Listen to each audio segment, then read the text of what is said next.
வணக்கம். விடுதலை சிறுத்தைகள் கட்சியிலிருந்து விலகுவதாக விசிகாவின் முன்னாள் எம்எல்ஏ பனையூர் பாபு அவர்கள் அறிவித்திருக்கிறார். புரட்சியாளர் அம்பேத்கர், தந்தை பெரியார், கார்ல் மார்க்ஸ் ஆகியோரின் கருத்தியல் கோட்பாடுகளை தமிழ் சமூகத்தின் அடுத்தடுத்த மக்களிடம் கொண்டு சேர்த்தவர் எழுச்சி தமிழர் தொல் திருமாவளவன் அவர்கள். அவருடைய பங்கு அளப்பரியது. கடந்த 2007ஆம் ஆண்டு முதலில் எழுச்சி தமிழர் அவர்களுக்கு அறிமுகமானேன். அப்போதிலிருந்து எனது அரசியல் பயணம் அண்ணனோடு தொடங்கியது. வெவ்வேறு அரசியல் இயக்கங்களில் செயலாற்றிக் கொண்டிருந்த 5000த்திற்கும் மேற்பட்ட தம்பிமார்களை ஒருங்கிணைத்து சோழிங்கநல்லூர் கருணாநிதி சாலையில் ஒரு மாபெரும் பொதுக்கூட்டத்தை ஏற்பாடு செய்து விசிகாவில் இணைந்தேன். நான் ஆற்றிய பணியை அங்கீகரித்து 2009ஆம் ஆண்டு இளஞ்சிறுத்தை எழுச்சி பாசறையின் மாநில துணை செயலாளர் பொறுப்பை எனக்கு வழங்கினார். அந்த பணியை திறம்பட செய்தேன். ஊடகங்கள் நமது இயக்கத்தையும் நமது தலைவரின் குரலையும் எதிர்கொள்ள இயக்கத்திற்கென்று ஒரு தனி ஊடகம் வேண்டும் என்று வெளிச்சம் தொலைக்காட்சியை நிறுவும் முக்கிய பொறுப்பை எனக்கு வழங்கினார். அதனை ஏற்று வளர்ச்சிக்காக முழு அர்ப்பணிப்புடன் உழைத்து அனைத்து ஒளிபரப்பு தளங்களிலும் அது தடையின்றி வெளிவர செய்து வெளிச்சம் தொலைக்காட்சியை பட்டி தொட்டி எங்கும் கொண்டு போய் சேர்த்தேன். 2016இல் ஊடக பிரிவின் முதன்மை செயலாளர் பொறுப்பும் எனக்கு வழங்கப்பட்டது. நான் சந்தித்த முதல் தேர்தலிலேயே வெற்றி பெற்று சட்டமன்ற உறுப்பினராகவும் செய்யூர் தொகுதியில் மக்கள் பணியாற்றக்கூடிய அந்த வாய்ப்பும் எனக்கு கிடைத்தது. அதே போன்று கடந்த 5 ஆண்டு காலத்தில் செய்யூர் தொகுதியில் எண்ணற்ற மக்கள் நல தீட்டங்களை தீட்டியிருக்கிறேன்.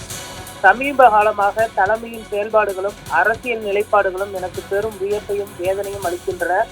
ஒரு தெளிவான நிலைப்பாடு இன்றி அடிக்கடி தடுமாறுவது அவர் இயல்பல்ல. நேற்று ஒரு நிலைப்பாடு, இன்று தொலைக்காட்சி நேர்காணலில் ஒரு நிலைப்பாடு, நாளை செய்தியாளர் சந்திப்பில் வேறொரு நிலைப்பாடு, மீண்டும் இரவில் சமூக வலைதள நேரலையில் முற்றிலும் முரணான ஒரு நிலைப்பாடு என தொடர்ந்து முன்னுக்கு பின் முரணாக பேசுவது அரசியல் களத்தில் தொண்டர்களிடையே பெரும் குழப்பத்தை உருவாக்குகிறது.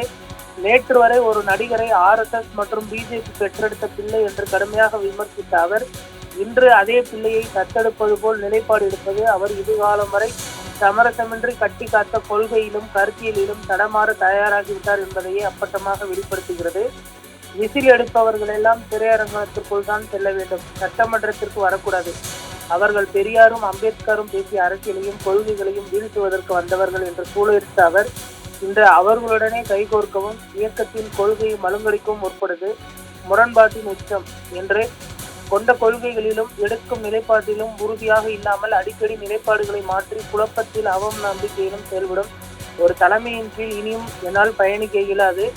எனது மனசாட்சி உறுத்துகிறது. எனவே விசிகாவின் அடிப்படை உறுப்பினர் பொறுப்பிலிருந்து முழுமையாக விலகுகிறேன்.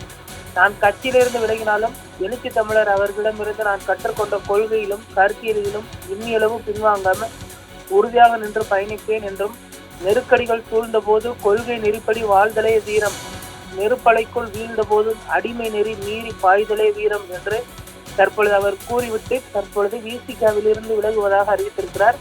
விசிகா தாவேகாவுடன் தற்பொழுது கூட்டணி அமைத்து அமைச்சரவையில் பங்கெடுத்திருக்கக்கூடிய நிலையில் பனையூர் பாபு அவர்கள் கட்சியிலிருந்து விலகுவதாக அறிவித்திருக்கிறார். விசிகா தலைவர் தொல் திருமாவளவன் அவர்கள் இது குறித்து என்ன விளக்க இருக்கிறார் என்பதனை பொறுத்திருந்தான் பார்க்க வேண்டும். இன்னும் ஆலூர் ஷானவாஸ் அவர்கள் தன்னுடைய நிலைப்பாட்டை வெளிப்படுத்தாமல் அமைதி காத்து வருவதும் குறிப்பிடத்தக்கது. இந்த நிலையில் பனையூர் பாபு விலகுவதாக அறிவித்திருப்பது குறிப்பிடத்தக்கது.